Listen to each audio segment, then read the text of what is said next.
We are gathering around the table today with Chef Blackwell Smith. He reached out to me and said he listened to the podcast, gave me some compliments, introduced himself, and asked if he could come on the podcast. I'm honored to have him here. But anyways, Blackwell, could you start off and share a little bit about your background and where you're from? Well, I'm from Chattanooga, Tennessee, and I've been a chef for a long time. and so, yeah, just I grew up here. I went to culinary school in Baton Rouge, and I traveled around the country and worked at different places. And I settled back here at my hometown as I got older. And then, yeah, here I am making seasoning, writing cookbooks, that kind of that kind of thing. Is Can't that wait to dive into that first. But in Chicago, we have deep dish pizza, Chicago style hot dogs, all of the things. What is Chattanooga or Tennessee so? known for? Chattanooga, well, Tennessee is kind of known for like home cooking, you know what I mean? Like Yeah. biscuits and gravy and Mhm. like fried chicken and ribs and like fried fish, stuff like that. It's like kind of, if I'm thinking like what is really common and what is really around, those are the types of things. But nowadays it's, I guess like even with I mean, obviously Chicago is like a world food place. Like they have all kinds of food. So this is kind of growing and there's all different kinds of different things that are coming here as well. So that's fun though. Very southern, home cooked comfort foods, it sounds like Tennessee's known for. Yes, definitely. Definitely. That's I mean, that's what it is. Yeah. Yeah. Well, I want to know about your background and like, did you grow up cooking? Did you always Okay. enjoy eating? Where'd the passion come from? So I the first time like I was in the kitchen was in with my grandmother, and she'd give me like little pieces of dough, and I don't even know if it was like edible dough. I think it was just like, here's something you could play with, and so I just play with it, and she'd make some dishes, and I'd be making my dough, whatever I was doing with it, and so that was like my first exposure to kind of like that I can remember to cooking, and I just kept doing it. I had weird. I had like, I'm not gonna say like adult tastes, but like I liked I liked trying things. I Hmm. wasn't like afraid of trying stuff.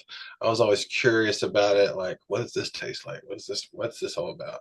And it just led to me. I ended up going to high school in Baton Rouge, Louisiana.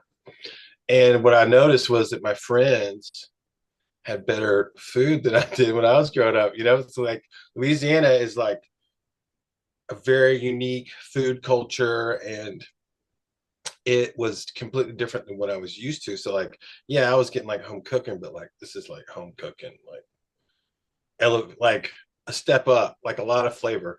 And I just fell in love with it, and then eventually went to culinary school there. Yeah.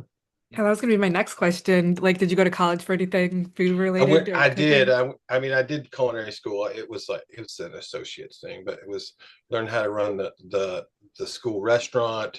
You learn how to do, you know, math for like restaurants and hotels, uh, to manage the books and things like sanitation and some nutrition and customer service kind of things. But mainly, most of it's focused on cooking. And then you started a business, right? The Lucky Cajun Seasoning. Tell us about Yes. that. How did that come Okay, about? so I had been making some version of the seasonings since I was in culinary school. Mhm. And during COVID, I kind of got tired of whatever was going on in my life, which was nothing, right? And so it kind of, we started, I made this, I had the version of the seasoning, the black label. I don't know if you got some of that, but I think we so, yeah. used that. Um, I had that as like our all-purpose seasoning in our house, right? So I just put it on stuff. And then my son asked for it on food. And he had never asked for anything like that before. He'd always be like, well, I want chicken or I want whatever. He didn't ask for a flavor. He asked for like a specific type of dish. And that struck me as odd because like the picky chef dad and the picky kid both like the same thing, right? And so that's kind of where we kept the recipe the same in that moment. And then we started trying to figure out how we could get it produced because I wasn't really necessarily wanted to invest in like producing it ourselves. But as we tried to get it like packaged, what we realized was is that they weren't, and I kind of knew this, but it really became apparent that being fresh ground was what was going to make us better than like everything else. And it's not because like I'm awesome chef guy, my seasoning's better. No, it's like our process is better. So I'm just like how fresh squeezed orange juice is better, just how like fresh baked cookies or biscuits or fresh fish is better. Seasoning is not any different. So you get, and that's just kind of when I realized we had something special, and I was just gonna like, I'm just gonna do it right, and we're just gonna just keep going and try to get in front of as many people as possible. So that's why we reached out to you and other podcasters to kind of like, get out there in front of people that talk about food and love food and want to listen to things about food. So here Is I that am. is that Yeah. Black Label spicy? Because I think I put it in my dish maybe and it had a little kick. I don't know if that was something else I used or is it It's got a little bit of cayenne. It's okay. not, I'm not going to say it's hot, but I'll say it's Okay. warm. It's Okay. not, we're not trying to make things fiery, Too spicy. spicy. We're trying to make them flavorful. And if there is a heat element to it, then that's okay. That's so be it, right? A little heat's all right.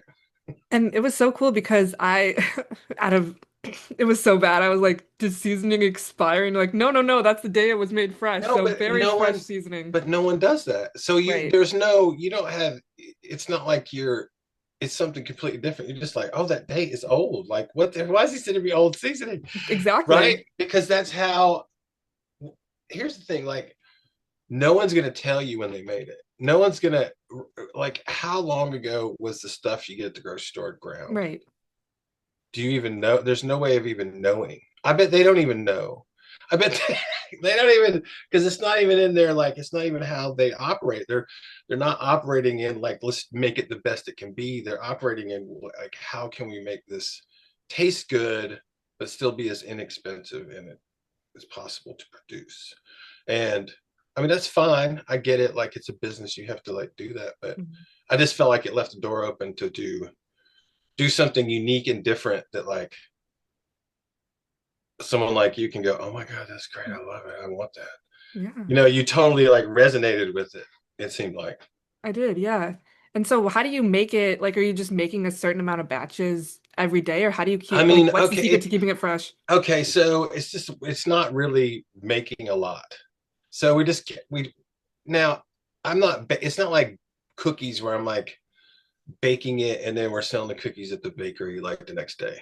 That's not quite what it is. Like, my goal is to get it to people within like a couple weeks.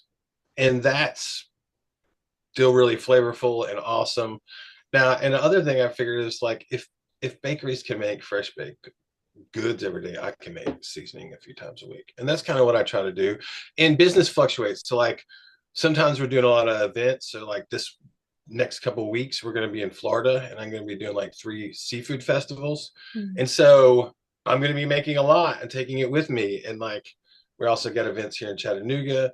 But the goal eventually is to be focused mainly on online. And that's another reason why we wanted to come reach out to people on podcasts, because at these events, people can taste the seasoning and they can experience it.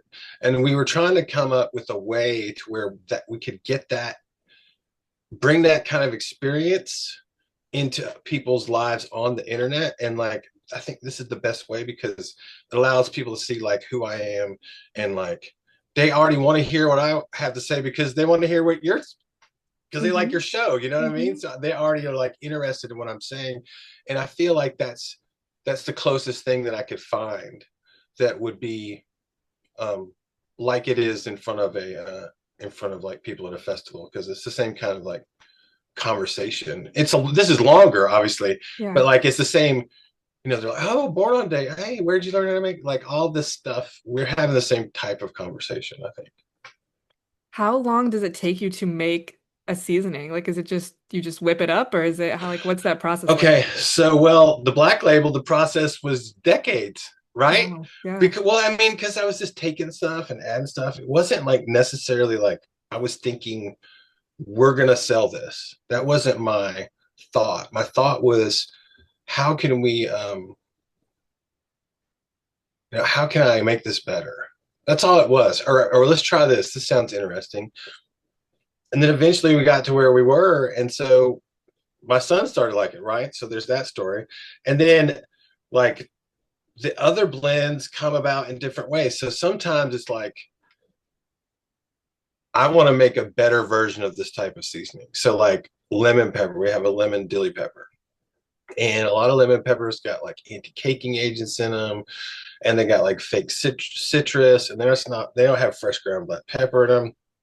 So we were like, why don't we just put like, why don't we make a lemon pepper and then dill? So it was just like kind of getting, sometimes it's about getting mad at like what exists and going like, we can do this better. And then sometimes it's like, there's, we went and did the Blackbeard Pirate Festival in Hampton, Virginia, and it's like a reenactment kind of thing. Like they have people like people dressed up like pirates all over the place and all this stuff. And so we were there. I wasn't dressed up like a pirate, but I probably should have been. Yeah. But it was the first time we'd done like a big out of town festival. So we decided that we were gonna. I made like a label for the black label. It was like Lucky Cajun Blackbeard Festival. Here's the date. Like something like unique for the event, right? And then it kind of became clear to me that Blackbeard needed his own seasoning. So I got inspired by the fact that he used to have cannon fuses in his beard. So we ended up making a Cajun seasoning with smoked chilies in it. So it's like a little spicy and smoky, kind of like Blackbeard. And so it, I can get inspired by all different kinds of things. It's not necessarily a, it's a moment when I go, I'm doing this. And it could come from anything really, and I just go for it. And if it ends up being good, awesome. If it's not, maybe I'll work on it. If it needs to get better, like I need to put it on the back shelf and think about it a little bit, I can do that. It's not like I have a set Right system, line. Yeah. if that makes sense.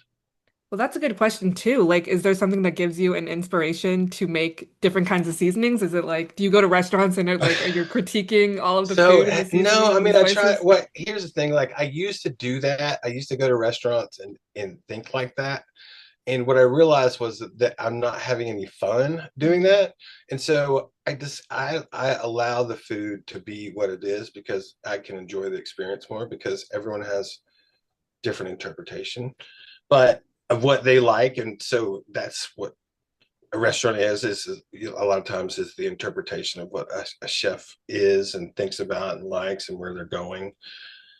And I try to respect that. So, but to the to your other point, um, like okay, so right now we're doing in this kind of, I guess this is segue to me talking about cookbooks. Oh, I'm go not ahead. trying to sell a cookbook, No, but it's no. like we're doing these cookbooks, and what I realized was it was part of that was to like create seasonings that went with the cookbooks, because this goes back to now we're online.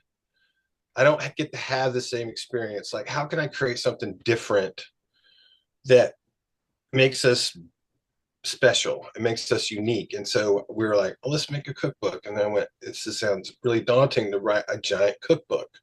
And then I went, what if we just did one a year or like two a year or something? And we made it on a specific subject.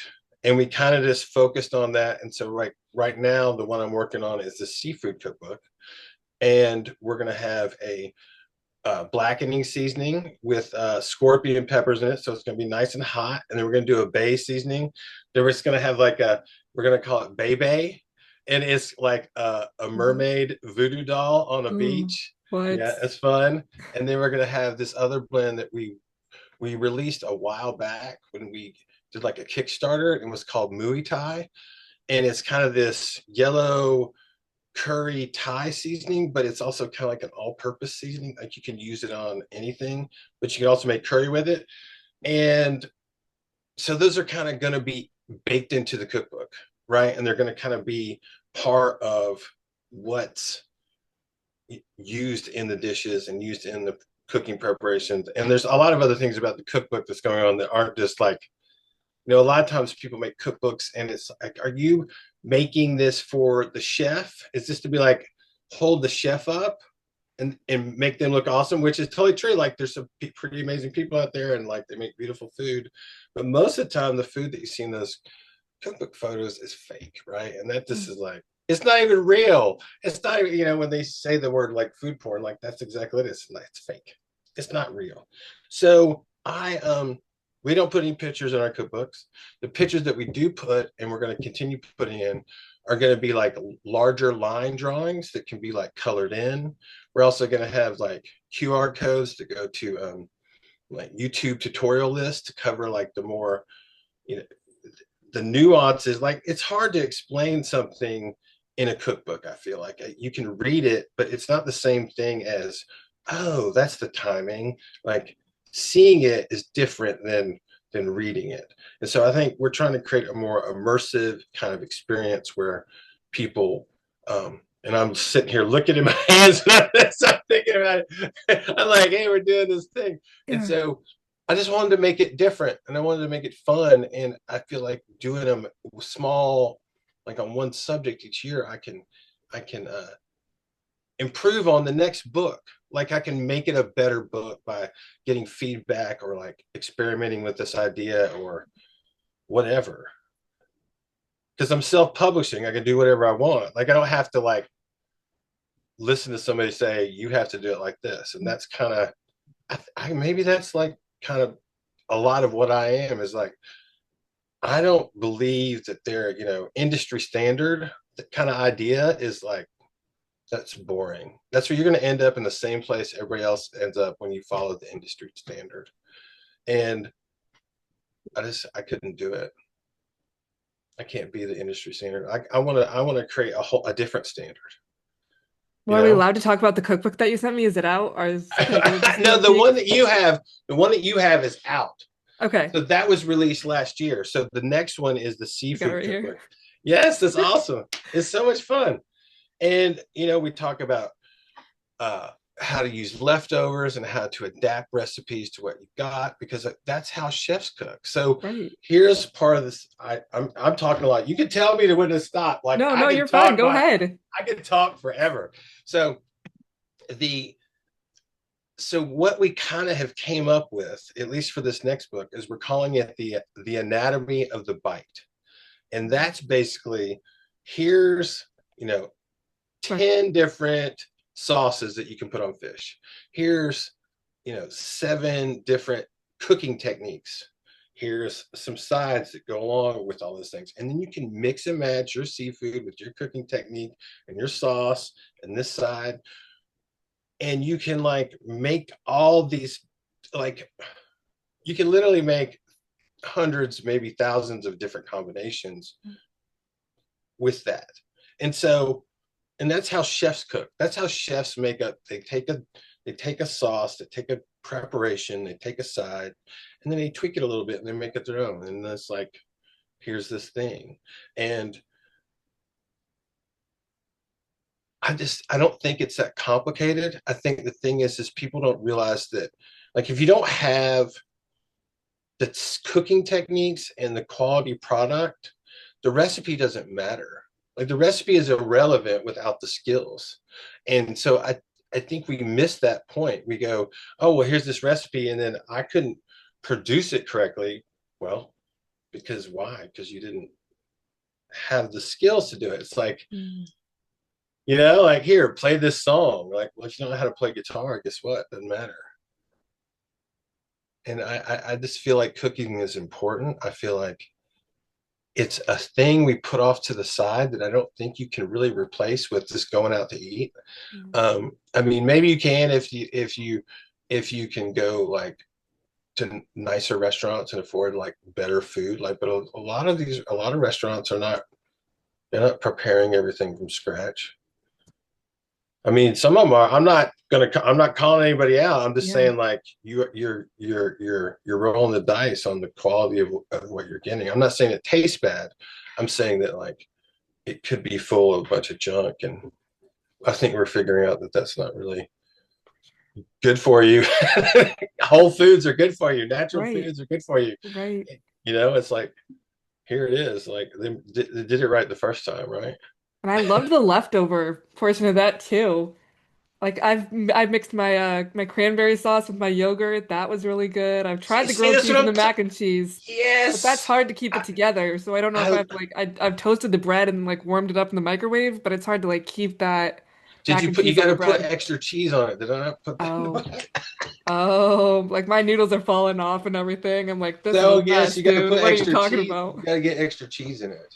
Okay, So you actually make like a grilled cheese, like a regular grilled cheese, and then you add the pasta. okay, okay. I'm glad you tried it. That's awesome. I was. I gotta try it before I come on the podcast to talk. I gotta No, know what you I'm got to talking know about that here. I'm not full of it, right? Yeah. It's no BS, right? But even, I don't know, the front page is nice, and then I don't know, there's just so much, like you said, People, it's simple, there's no pictures, it's just it's I love large it. font too, because like when you're cooking, like if you're in the middle of it, like, and when you're cooking a new dish, you kind of read over it, so you kind of know where you're going, but you there's a moment where you might go, wait, is that is what do I do next? Like you might forget, and then you got to go over to your cookbook and you're scanning through it, and the next thing you know, your thing that you're sautéing's burnt, Yeah. or what you know what I mean? Like Mhm. I think having a large font makes it like easy to read and like easy to follow instead of like trying to find where you're at. And it's a simple book too. You can just go and you look at it. You don't have to, like you said, scan for it, or it's such a simple cookbook. It's so nice. Yeah, it's about holiday cooking. It's one subject. Yeah. And we don't have to do them all at the same time. We don't have to have a giant cookbook with everything in it. We don't need it. People don't want that. People don't want to go get a book. They want to be able to buy the thing that's like, I want the seafood cookbook and I want one that's practical that I can use and doesn't make me feel like I don't know what's going on because the way they're talking about food. I, I think that we get caught up in this idea that it's like, we have, proving expertise is one thing, but being able to teach it is I feel like that's more of the expertise. If we could teach it to people through words and videos, that's pretty cool. Like that's a pretty cool thing, I think. How many cookbooks have you written? Because you've written this one, you're writing the seafood This one. is Is there just any other? so it's just those two. Okay. I have it right. I've been thinking about it for a long time, but it just never it just never happened. It's like it's that it's that first step Yeah. is always like, oh, I'm doing it. And I was like, then I'm doing it. And now I'm going to do another one. And so, yeah, each year we're going to do another book. And then that one that you have, we're going to re release during the holiday season, like each year. So, Mm, and then I guess we'll just keep everything in stock. I think we'll have to have a section on our website that has yeah. all the stuff like eventually. And then maybe once I've written 10 books, 10 years from now, we can put it all in one big thing and have a big party I just or thought you said you whatever. didn't want him in all in one big book. No, I'm saying like after I've written a bunch of small ones, Okay. you just put them together and then they become like, and then it kind of becomes a story. There's a Yeah. story to tell with this. Like, how did the first one happen? How did the second one happen? And I think that could be interesting. Talking about the evolution of how these things came about, and Mm, because I feel. Hold on a second. I'm going to share something with you. yeah, I'm go going to share it ahead. with you. I'm Love it. well here. So we're gonna make these little. It's like this is the thing we're thinking about. So like, how do we make it cool? Well, we can Mm. make little cards that you can color or watercolor. They're like, and then maybe people can share these like on social media and be like, "Hey, my octopus is grilling. I got this from my Lucky Cajun No BS Seafood Yeah. Cookbook," or the baby, Oh, that's cool. the baby. I don't know if you can see it, but Yeah. it's like a little mermaid. She's got like a lighthouse crown on her Yeah. head. And then we got some surrealism here. So it's like a voodoo doll scuba diver with a giant conch Mm. shell and like cactus under the sea. So we're kind of like we're playing with all these different ideas. Like it's food is always kind of ridiculous. Yeah. So why not like um why not have fun with it? Like why does it doesn't have to be super serious, and it can be fun and playful and uh to try new things, because that's I think there's a lot of fun in that. Are you the artist? Are you the one that's drawing all these I'm not pictures? no, I'm Okay. not doing that. Like we're getting there's all different kinds of help. So we're getting some artists, and then we're doing some stuff like with AI. So we some people are kind of like don't like that, and I understand that, but it's also a practical thing for me because the it's it is cheaper and it's quicker, and I can like iterate on ideas. But like the cover of the next book is definitely going to be is like done by an artist. So we're gonna our goal is to work towards that, Okay. but I didn't want to limit ourselves of what we could do for people based on whether or not like it's a robot or not. But I do understand why people are like don't want that. Yeah. I get it. I totally get it. But that's where we're at. Yeah. Well, we're running Yeah. out of time. I just had a couple more questions. I want to know why Okay. cooking with your family is so important. Well, it's a time to gather. Like it's that Mm, you can stop and take a moment and like from your busy day and be with your the people that are most important to you. So like what it is the I mean all the great memories. Like what are all the great memories of? There being in the kitchen or something right. around food. Like you Hmm. it is central to that to those Yeah. things. And so I don't once again it goes back to those things like it's not just you can't just replace cooking as as a way to feed yourself, right? It's also like essential to like our family existence, I think. And if you don't have that, if you don't, then I think maybe I don't know, maybe that gets messed up. I don't know. I think it's passing it down to the generations, like teaching the next generation how to cook and all the techniques in the kitchen and all that stuff too. It's yeah. I mean, some people like it more than others. I think some people don't like to cook, but I think that goes to the idea that Why they're is that? scared they're going to mess up. Mm, They're like, well, that's how you learn. I mean, that's how you yeah. learn anything. You mess up. And so I think what happens is that excuse me, I guess they feel like that's a expensive. I don't know. I mean, I it don't is know what expensive, but I love it could be an experimenting in the expensive kitchen. mistake, but it's like, Yeah. it's not, you got to eat. You might as well eat well. You Yeah. might as well eat what's something that's good for you. And just if my final question would be, what is one thing that you want people to know when it comes to seasoning your food or just to cooking in general? Um, I believe that quality is paramount.